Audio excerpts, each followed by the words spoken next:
in Hollywood, it's like a big thing. This moment when the sun is setting and the light is unlike any other light that you can have, and it's a whole thing, like huge multi-million-dollar films. Their shooting schedule will entirely revolve around making sure that they get that shot that they need, like in Magic Hour. So like, union contracts have been like, negotiated, like a whole bit, like anything to like make this happen.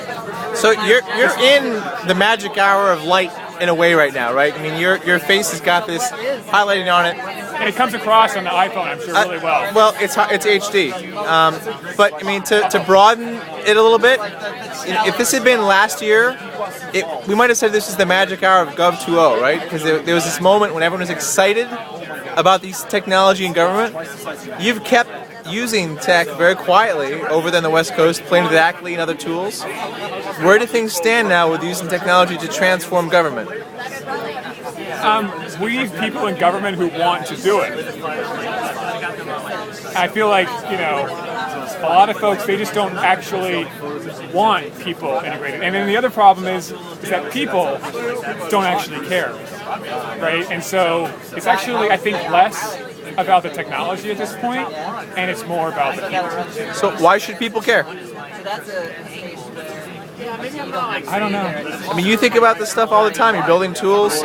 You've gone through some near-death experiences, and you've chosen to keep working in this area.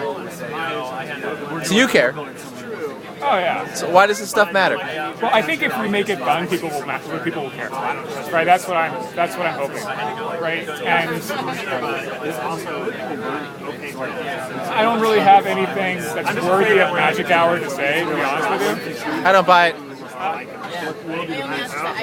I do. Look, my religion is the internet, right? And it is the thing that if we can figure it out, it's the thing that will fix most of our problems. So you worship at the God of the almighty IP address? Yes, I really do. And how should we donate or tithe to this God in order to make it happy? Create things. So what things have you created recently?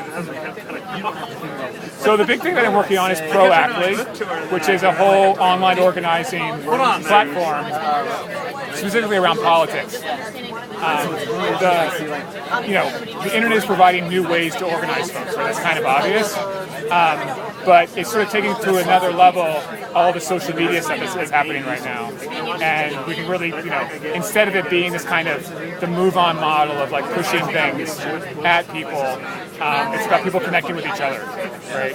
And, the more that happens, right, the more invested people will be, right, in that process, the more trust that can be built, right? And maybe we can get beyond the like waiting for like somebody else to do something, right, and actually doing it ourselves, actually creating the change and the stuff that we want ourselves. So I think unfortunately, like this is what I was worried about way back, was that like government wouldn't really be able to step up to the plate and like solve some of these problems that we wanted them to, and that we're going to have to like do it ourselves. And so I think that's maybe the future, right? And how do we just kind of forget about the people, right, that like don't actually want to do stuff, find a few people that do, and connect them really well, and just do it. And so that's act.ly online. Ackley. Yep. Cool. And when does Pro Ackley go live? At the end of next month, so end of October. All right. Thanks, Jim.